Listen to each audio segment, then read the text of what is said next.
Have you ever wondered about the mysterious creatures hidden within the pages of the Bible? From the terrifying Leviathan and the untamable Behemoth, to the awe-inspiring four living creatures and the enigmatic Nephilim, the Bible is filled with descriptions of beings that leave us in wonder and awe. What do they mean? Are they real? And what can they teach us about God, creation, and ourselves? In this video, we'll uncover the secrets behind every mysterious creature in the Bible, including the Dragon of Revelation, the Locusts of Abaddon, the Cherubim, and even the unicorn. These creatures aren't just the stuff of legends, they carry profound truths about God's power, judgment, and glory. Stay with us until the very end, because we'll explore not just the meaning behind these beings, but how they connect to your faith today. And don't forget to like this video, subscribe to our channel, and hit the notification bell so you don't miss more exciting content like this. If something surprises or inspires you, let us know in the comments below. We'd love to hear your thoughts. And please, share this video with your friends and family to help us spread the truth of God's Word far and wide. Let's dive in and discover the mysteries of the Bible together. Number 1. Leviathan. The Leviathan is one of the most vividly described creatures in the Bible, especially in Job, chapter 41. God speaks to Job, detailing the creature's overwhelming power as a demonstration of his own unmatched sovereignty. The Leviathan is portrayed as a mighty sea creature. It has terrifying teeth, with armor-like scales so tightly joined that no air can pass between them, and its breath is said to ignite flames, producing smoke and sparks. Job, chapter 41, verses 14 to 21. This imagery gives Leviathan an almost dragon-like quality, contributing to its mythical status. In Isaiah chapter 27, verse 1, Leviathan is called a twisting serpent, slain by God as part of his victory over chaos and evil. This verse connects the Leviathan to ancient symbols of disorder, framing it as a cosmic enemy of divine order. Leviathan is also briefly mentioned in Psalm chapter 104, verse 26, where it is depicted as frolicking in the sea, emphasizing its enormous size and power while being entirely under God's control. This dual portrayal, both as a playful creation and a terrifying force, underscores God's authority over all creation, even the most fearsome beings. The Leviathan often symbolizes chaos, evil, or adversarial forces. In ancient Near Eastern mythology, sea monsters like Tiamat Babylonian or Yam Canaanite were often associated with chaos, and Leviathan appears to draw on this cultural context. However, unlike these myths, the Bible portrays God as fully in control of Leviathan, highlighting his supreme power over both creation and chaos. Some interpretations see Leviathan as a representation of Satan or evil forces, particularly in its role as an enemy of God in Isaiah chapter 27, verse 1. The creature embodies the ultimate opposition to divine order, but is ultimately subdued by God, reinforcing his power and justice. Leviathan serves as a reminder of the vastness of God's creation and the limits of human understanding. In Job, chapter 41, verses 10 to 11, God challenges Job, asking, "Who then is able to stand against me? Who has a claim against me that I must repay?" Leviathan, despite its terrifying might, is entirely under God's control, emphasizing his sovereignty. For Christians, Leviathan's portrayal as a defeated foe in Isaiah, chapter 27, verse 1, parallels Satan's ultimate defeat by Christ. Just as God triumphs over Leviathan, he will triumph over all forms of evil and chaos, bringing eternal peace and order. Number 2. Behemoth. The Behemoth is introduced in Job, chapter 40, verses 15 to 24, as one of God's grand creations, a creature so powerful and majestic that it demonstrates God's unrivaled sovereignty. The behemoth is described as a land animal that eats grass like an ox, Job chapter 40 verse 15, suggesting it is a herbivore. Its physical strength is emphasized repeatedly. Its strength is in its loins, and its power in the muscles of its belly, Job chapter 40 verse 16. One of the most striking features attributed to the behemoth is its tail, described as being like a cedar, Job chapter 40 verse 17. This comparison to a massive tree highlights its imposing size and strength. Its bones are said to be tubes of bronze and like bars of iron, Job chapter 40 verse 18, portraying it as an indestructible creature. The text also mentions that it resides near rivers and under the shade of lotus plants, unbothered by raging waters. Job chapter 40 verses 21 to 23. The behemoth is often seen as a representation of untamed power in creation, its peaceful nature, grazing on grass despite its immense strength, serves as a reminder that even the most powerful creatures are under God's control. God uses the behemoth to challenge Job, essentially asking, "If you cannot contend with this creature, how can you contend with me?" This shifts the focus from Job's suffering to God's sovereignty over all creation. Behemoth's depiction as immovable and impervious to danger also symbolizes stability, strength, and the overwhelming grandeur of God's works. It stands as a metaphor for the enduring power of God's creation, which humans cannot rival or tame. Number 3, the first beast from the sea. The first beast from the sea is vividly described in Revelation, chapter 13, verses 1 to 10. John, in his apocalyptic vision, sees a beast rise out of the sea, having 10 horns and 7 heads. Upon its horns are 10 crowns, and on its heads are blasphemous names.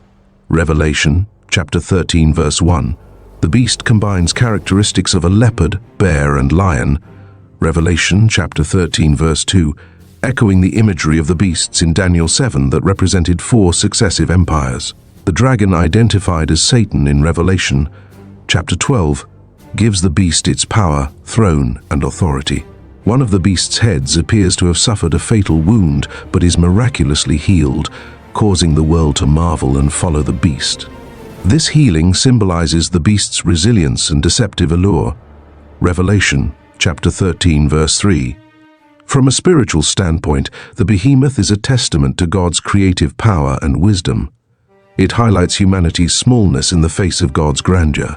In Job, chapter 40, verse 19, God says, "It ranks first among the works of God, yet its maker can approach it with his sword." This verse reinforces that no matter how powerful or untamable creation may seem, it is ultimately subject to the Creator's will. For Job, the behemoth is a reminder of his limited understanding and authority compared to God's boundless wisdom and control. It serves as a challenge to Job and to humanity to trust in God's sovereignty over all creation, even when circumstances feel overwhelming or incomprehensible. The beast blasphemes God, slanders his name and his dwelling, and wages war against the saints, achieving temporary authority over the world. Revelation chapter 13, verses 5 to 7.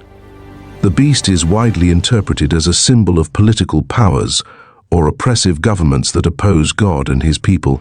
Its emergence from the sea symbolizes chaos, as the sea often represents unrest and disorder in biblical imagery. Isaiah chapter 17 verse 12, Daniel chapter 7 verse 2.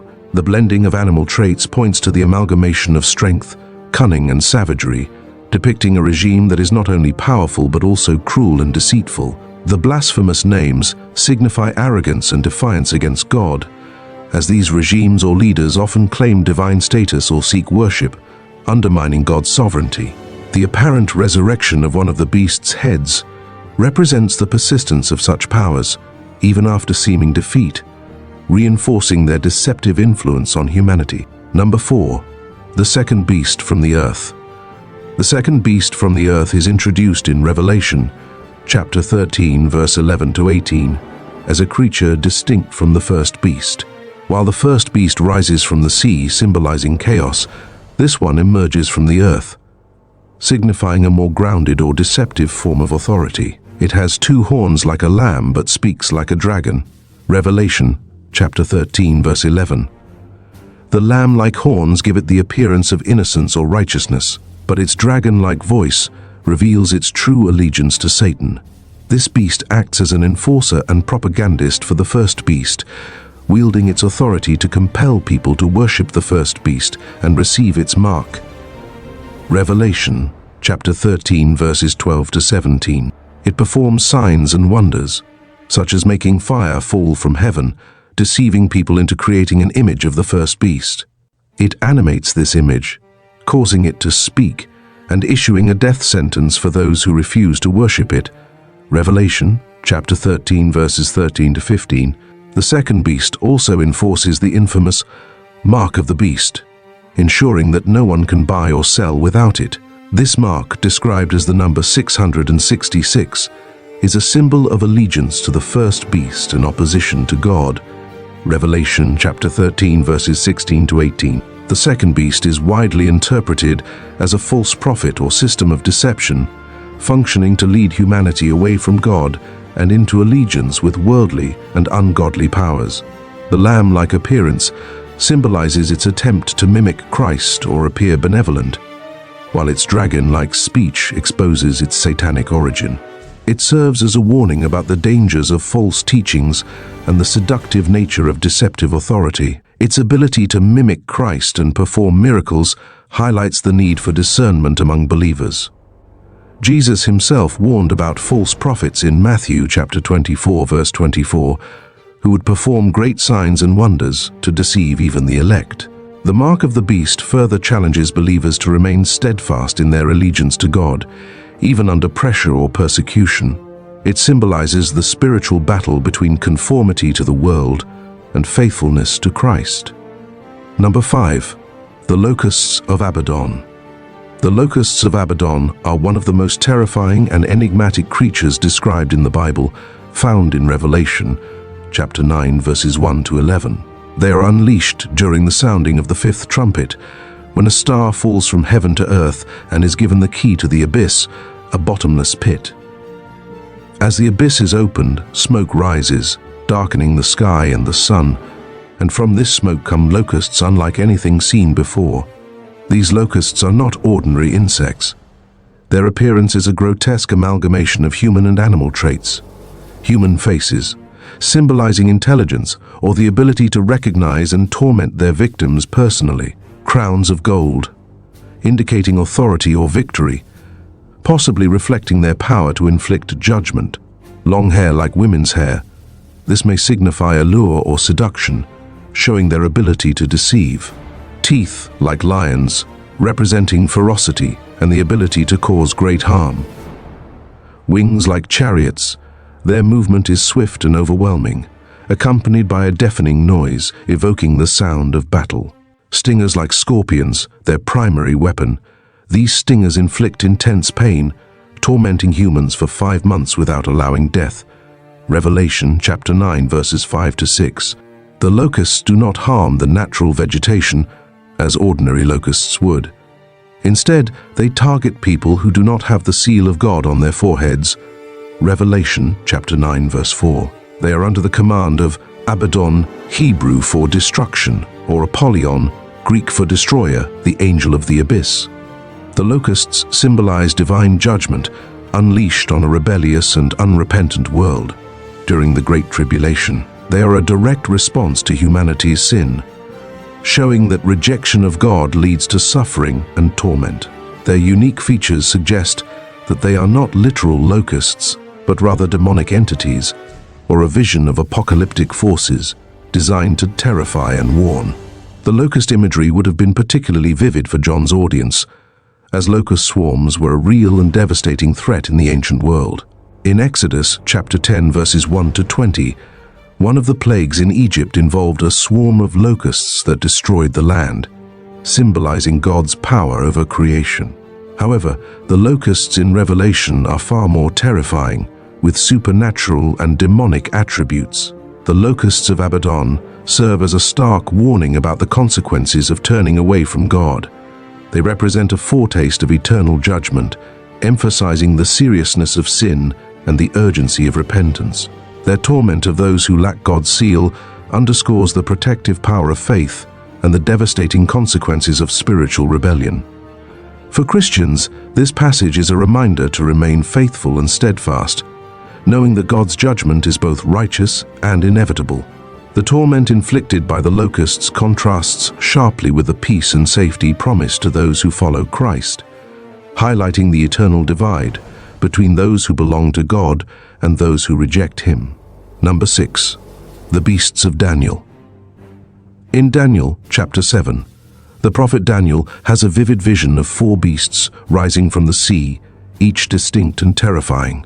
These beasts are symbolic representations of 4 successive empires in human history, illustrating humanity's inclination toward corruption, tyranny, and opposition to God's kingdom.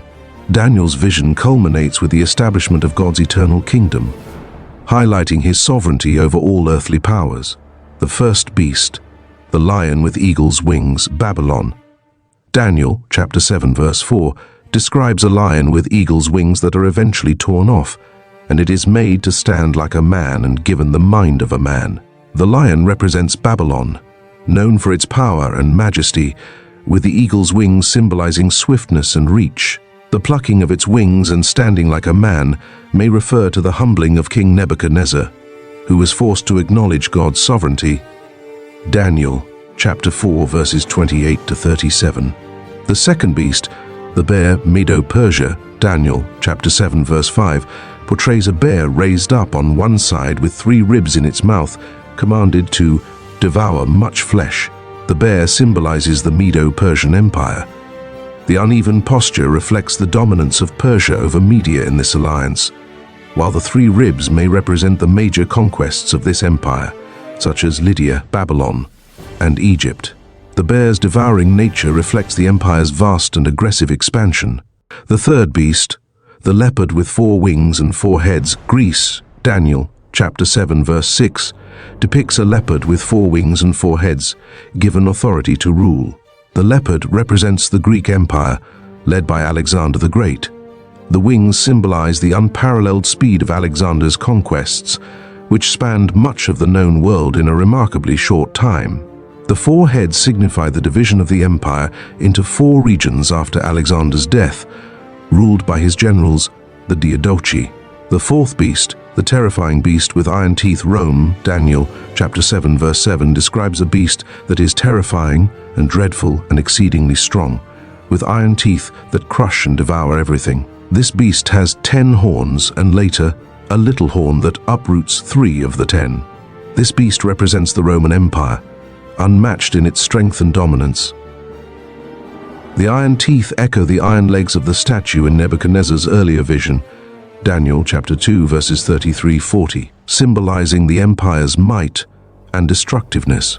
The 10 horns represent 10 kings or rulers, while the little horn is often interpreted as a ruler who blasphemes and persecutes God's people, possibly foreshadowing the Antichrist.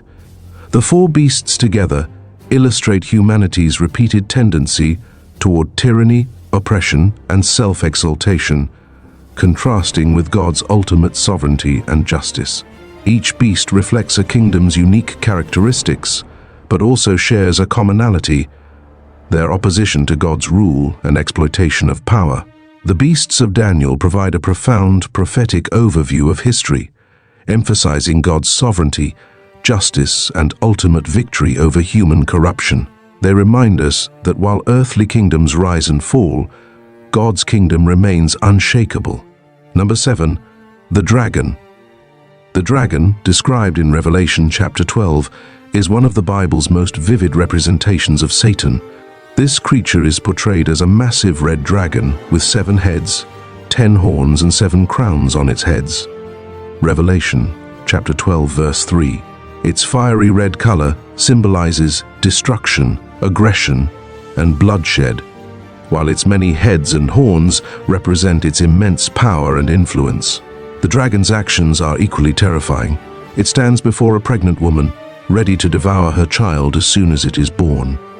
Revelation chapter 12 verse 4. This child is later identified as the Messiah, who will rule all the nations with an iron scepter. Revelation chapter 12 verse 5, referencing Christ. Psalm chapter 2 verse 9. When the child is caught up to God, the dragon turns its fury against the woman, symbolizing Israel or the church, and then against her offspring, representing God's people. Revelation chapter 12 verses 13 to 17. The dragon's tail sweeps a third of the stars from the sky and hurls them to the earth. Revelation chapter 12 verse 4. often interpreted as a reference to the fall of a third of the angels in Satan's rebellion. Isaiah, chapter 14, verses 12 to 15. Ezekiel, chapter 28, verses 12 to 17. Ultimately, the dragon is defeated by Michael and his angels in a heavenly battle and cast down to earth, intensifying his persecution of humanity. Revelation, chapter 12, verses 7 to 9. Despite his fury, his time is limited, as Revelation, chapter 12, verse 12 declares, "Woe to the earth and the sea, because the devil has gone down to you. He is filled with fury, because he knows that his time is short." The dragon, in Revelation, chapter 12, is a multifaceted symbol representing Satan's rebellion against God, his destructive influence on earth, and his ultimate defeat. Each detail in the description carries significant meaning. 7 heads and 10 horns. These features signify Satan's widespread influence and his counterfeit authority. The 7 crowns diadems suggest a claim to rule, mocking the true sovereignty of God. In apocalyptic literature, horns often represent power, and the 10 horns may indicate a coalition of earthly rulers aligned with Satan's purposes. Daniel, chapter 7, verse 7, Revelation, chapter 13, verse 1. The tail sweeping stars. The dragon's tail sweeping a third of the stars is widely seen as symbolic of Satan's rebellion in heaven, where he led a faction of angels against God.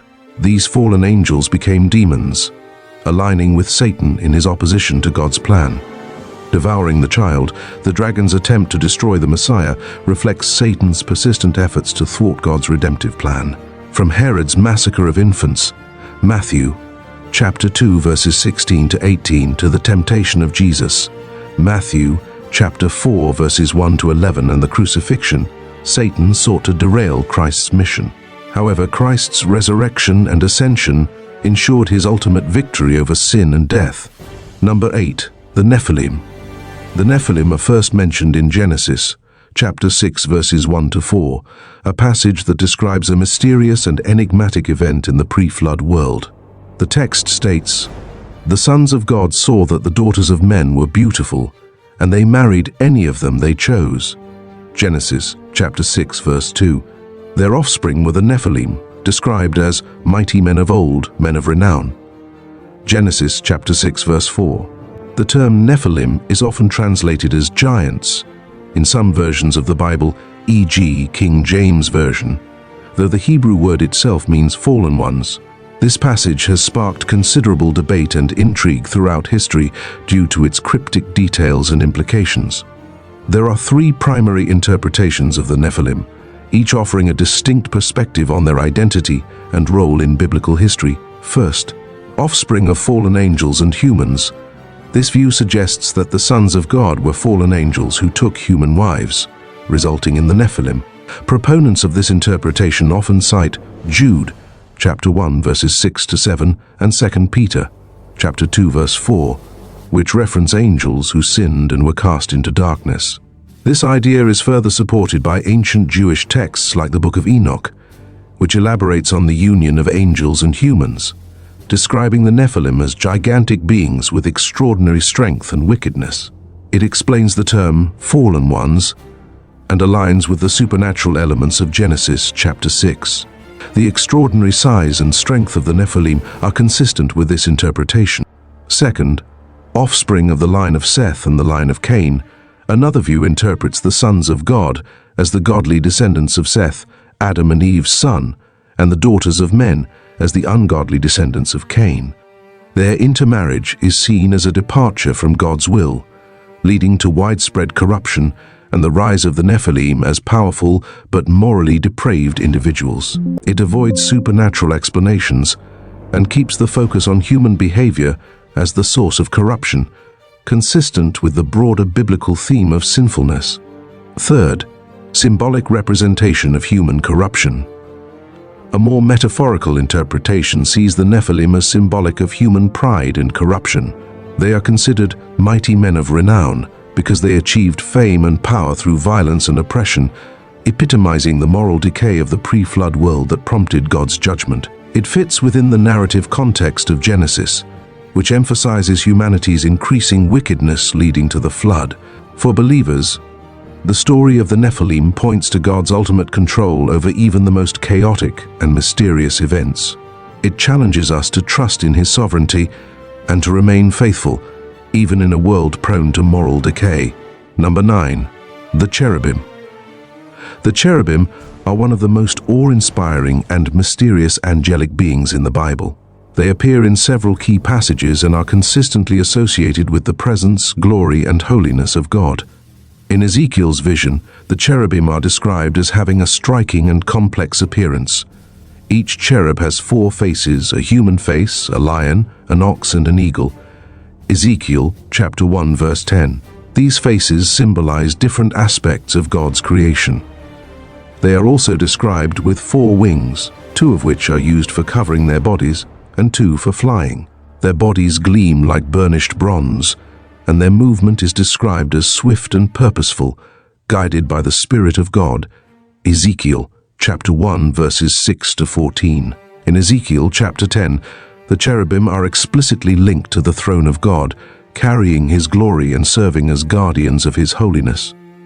In Exodus vision, God commands Moses to construct the Ark of the Covenant with 2 golden cherubim on its cover, known as the mercy seat. These cherubim face each other, their wings stretched upward, overshadowing the mercy seat. Exodus chapter 25 verse 20. The cherubim symbolize God's presence, as the mercy seat is where God speaks to Moses and where His glory dwells among His people. Exodus chapter 25 verse 22. In the Garden of Eden, after Adam and Eve are expelled from Eden, God places cherubim and a flaming sword to guard the way to the tree of life.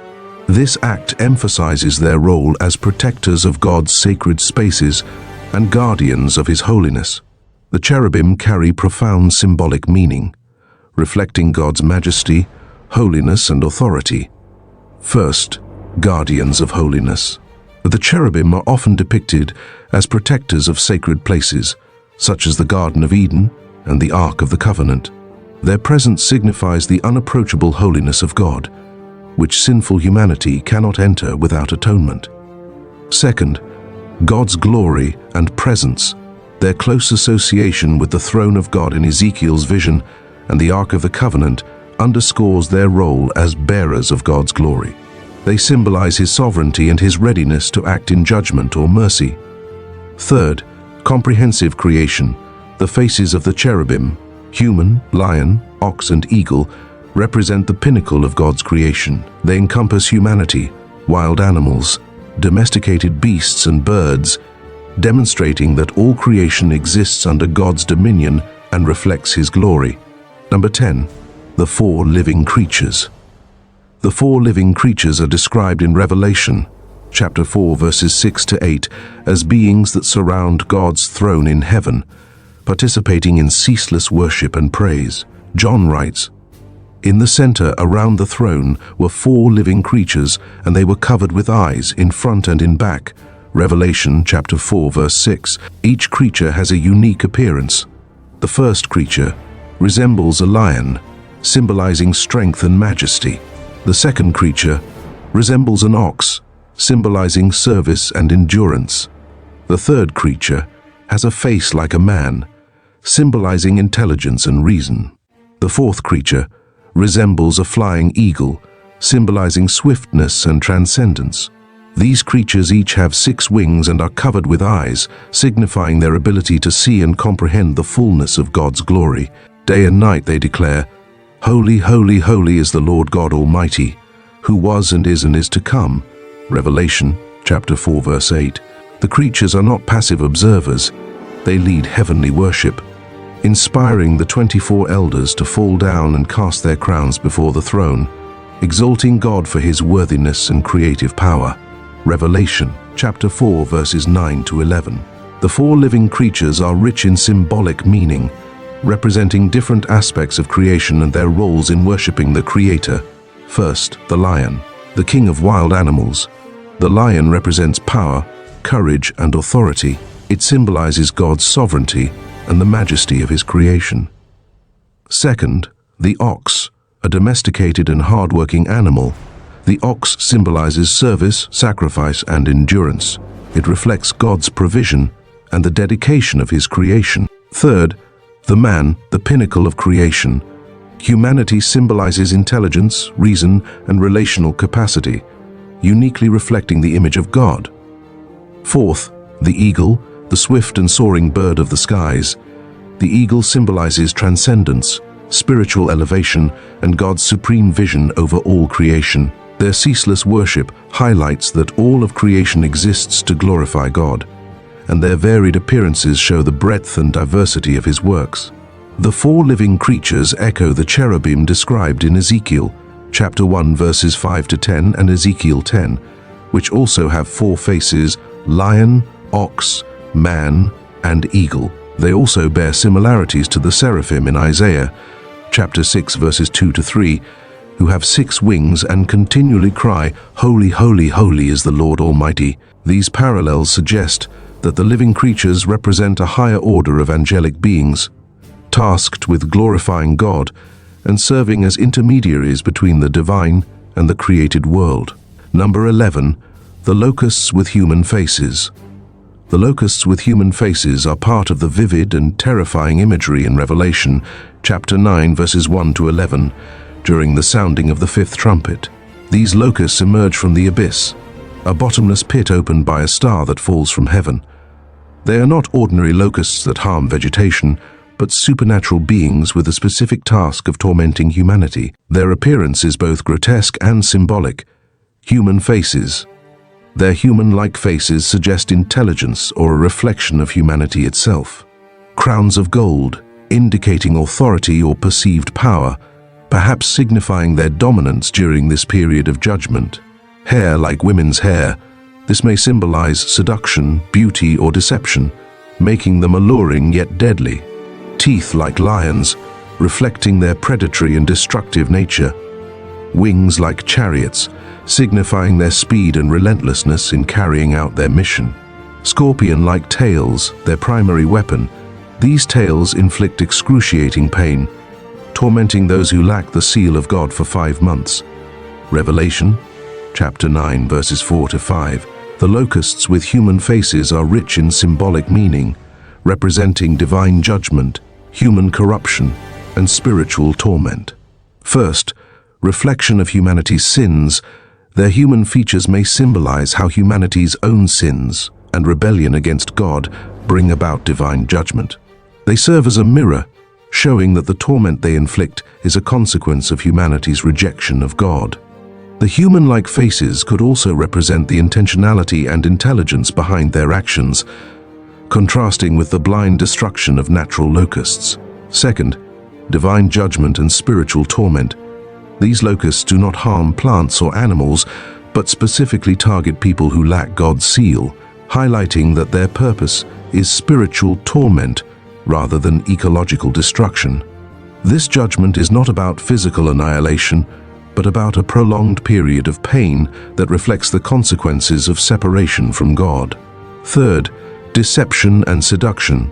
The locusts' hair, like women's hair and their crowns, suggest they are deceptive in appearance, perhaps initially appealing or alluring, but ultimately bringing destruction. This could symbolize how sin often appears attractive, but leads to suffering and regret. The locusts with human faces are a powerful and terrifying image of divine judgment in Revelation. They symbolize the consequences of sin, the deceptive nature of evil, and the spiritual torment that results from separation from God. While their appearance may evoke fear, they also point to the hope and protection found in God for those who trust in Him. Number 12. The unicorn. The term unicorn appears in some older translations of the Bible, such as the King James Version (KJV). Verses like Psalm, chapter 92, verse 10 state, "But my horn shalt thou exalt like the horn of an unicorn. I shall be anointed with fresh oil." Other references to the unicorn can be found in Numbers, chapter 23, verse 22, Deuteronomy, chapter 33, verse 17, Job, chapter 39, verses 9 to 10, and Isaiah, chapter 34, verse 7.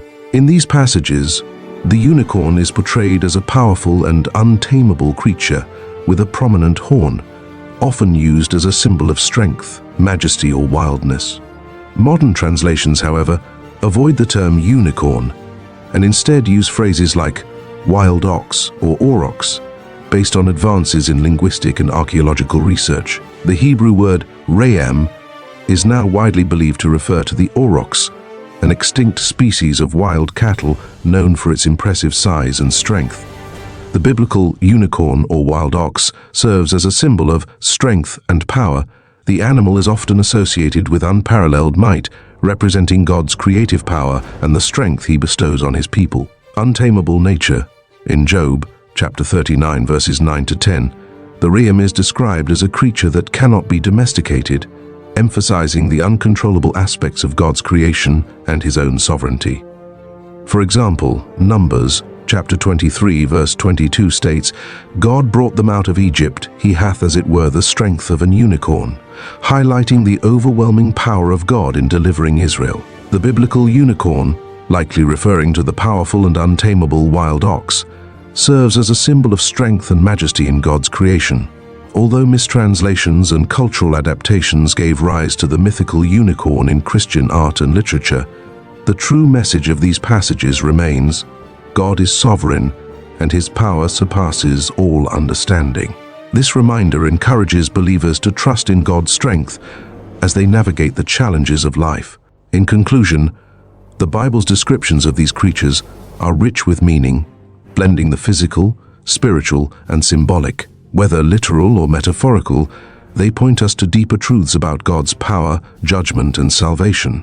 Which creature intrigued you the most? Let us know in the comments. Don't forget to like, subscribe, and share to explore more mysteries of the Bible together.